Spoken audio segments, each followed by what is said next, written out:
Middle Tennessee couple fighting for legislation that they say would keep drivers safe hit a road bump today. They went to Capitol Hill to fight for Lara's law that would require all recalls to be fixed on used cars before those vehicles could be sold.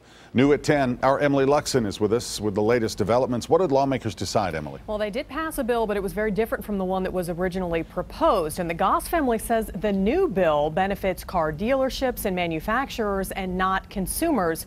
And that is something that they will not support.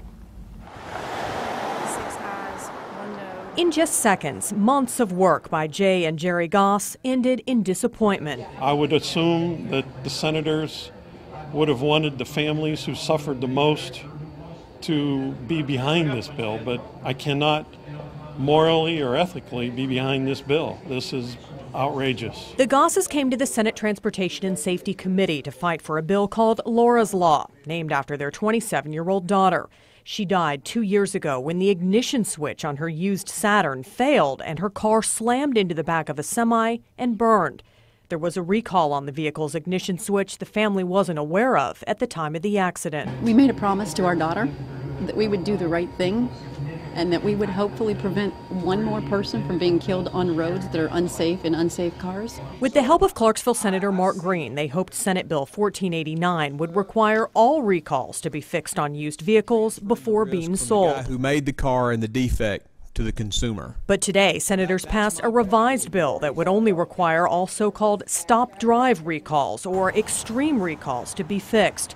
On all other recalls, the driver would be notified of the situation and would sign an agreement acknowledging they were buying a vehicle with a recall. Changes Senator Green and the Gosses disagree with. In a sense, it transfers the risk, from the person who has the manufacturing defect to the consumer. And that was sort of my reasoning for opposing it. Lara's car was not one of the 4% with stop-drive recalls, so the Gosses say this bill doesn't go far enough to keep the majority of people safe. We should have been the first to do the right thing, but for some reason the volunteer state cannot do the right thing, and we need to fix that. Now the Gosses vow to keep fighting until a bill they feel properly honors their daughter passes. We will definitely come back. We'll come back stronger. Now the bill goes to the full Senate, but Senator Green says he may pull it because it's not what the Goss family had hoped for. They say at the very least they want Lara's name off the bill, and they'll try again next session. Reporting live in the newsroom, Emily Luxon, News Channel 5.